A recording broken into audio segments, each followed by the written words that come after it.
Imagine you're a world-famous dancer, singer, draped in the dazzling lights of Paris, who charm their way to the highest echelons of society. Now imagine that beneath that glamorous exterior, you're also one of World War II's most daring and successful spies. Join us today as we talk about the captivating double life of Josephine Baker, the spy. And if you like stories like this, you can find more stories like this at OneMikeHistory.com. Also, you can support the YouTube channel. And I have a new channel called One Mike 2. Please subscribe. But without further ado, let's get started. Under the harsh realities of segregation and poverty, 1906 St. Louis, Josephine Baker's world was one where simply dreaming felt like defiance, yet her spirit was unyielding.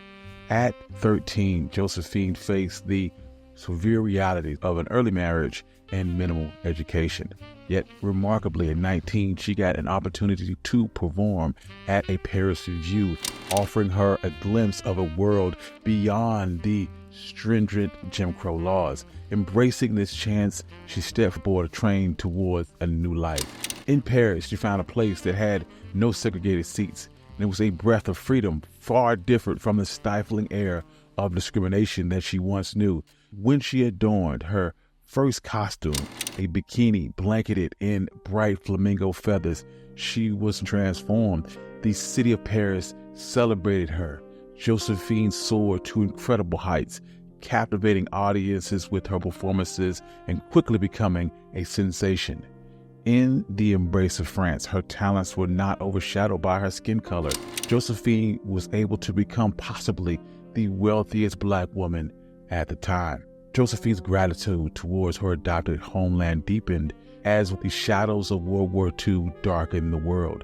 This led to her to make a vow to repay the country through her talents both on and off the stage.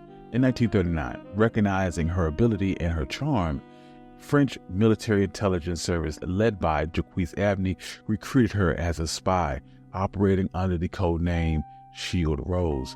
Josephine Baker would utilize fame as her cover, allowing her to use her charm, her beauty, and her stardom to seduce secrets from the lips of fawning diplomats at embassy parties. Baker would declare to Abney, "France has given me all that I have, and I am forever thankful. Therefore, I am prepared to give my life as a gesture of gratitude. Sir, please make use of me any way that you see fit." And with that, Josephine became the least suspected, yet one of the most effective spies during World War II. Celebrity was her camouflage. Equipped with only her wit and her influence, Baker began her undercover work by attending diplomatic functions held at Italian and Japanese embassies. Her ears keen to pick up loose threads of conversation.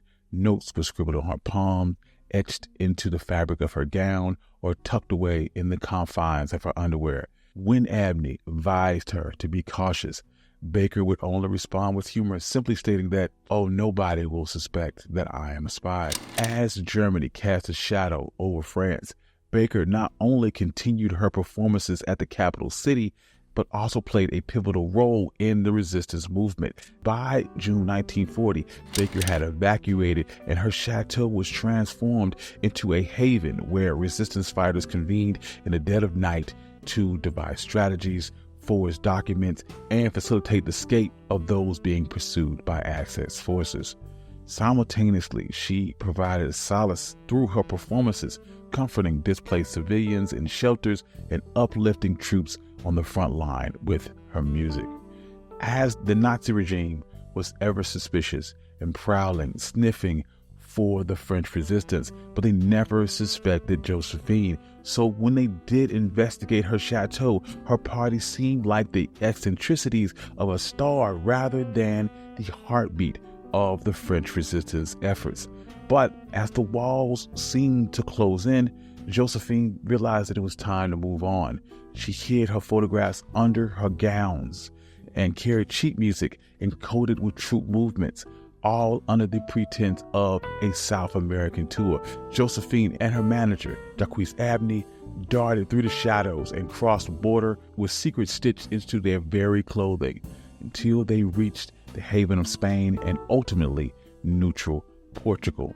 While in Spain and in Portugal, Baker continued to attend embassy events, gathering information about Axis troop movements. She subsequently wrote about her endeavors in her memoir, and she claimed in her notes that had she ever been found out, it would have been extremely incriminating. However, she noted that no one ever searched her, as most individuals just wanted an autograph. By 1941, Europe was engulfed in the throes of war, and Josephine and Abney plotted a daring journey across the Mediterranean. They traveled in flamboyance with 28 pieces of luggage and a pet monkey, mice, and a Great Dane, a ruse designed to mask their true mission. Arriving in Morocco underneath the guise of extravagance, they set about establishing a secret liaison and a transmission center in Casablanca. Their mission was fraught with peril because in June of that year, Josephine was hospitalized with a severe case of peritonitis, an abdominal infection that brought her to death's door. For 18 months, she fought not just the infection, but also the grind of surgery after surgery. Meanwhile, false news of her demise was circulating back home.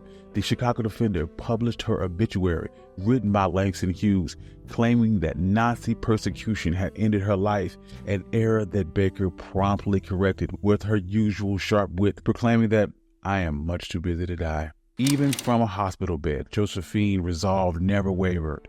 The war was simply an uninvited guest. She hosted covert meetings, her room a congregation site for whispered strategies and war tactics. The window of her hospital room, painted a moving portrait of arriving American troops, marked the onset of Operation Torch.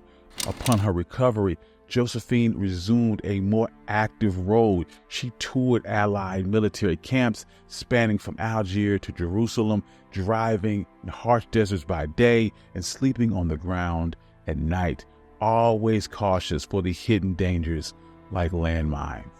Her service was far from a quiet affair.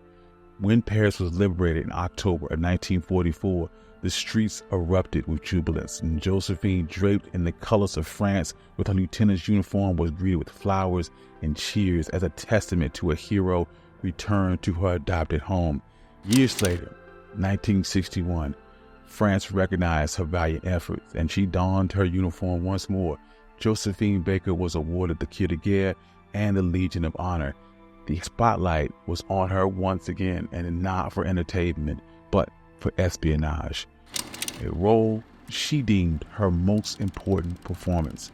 Moved to tears, she spoke to the gathered crowd, voice thick with emotion, stating that, "I'm proud to be French because it's the only place in the world where I could realize my dream." Thank you. I'm your host, Country Boy, and this has been One Mic History, and this was the story of Josephine, the spy. If you like stories like this, you can find more stories like this at onemichistory.com. I would like to thank all my subscribers and my members. Without you, none of this can be possible. And peace.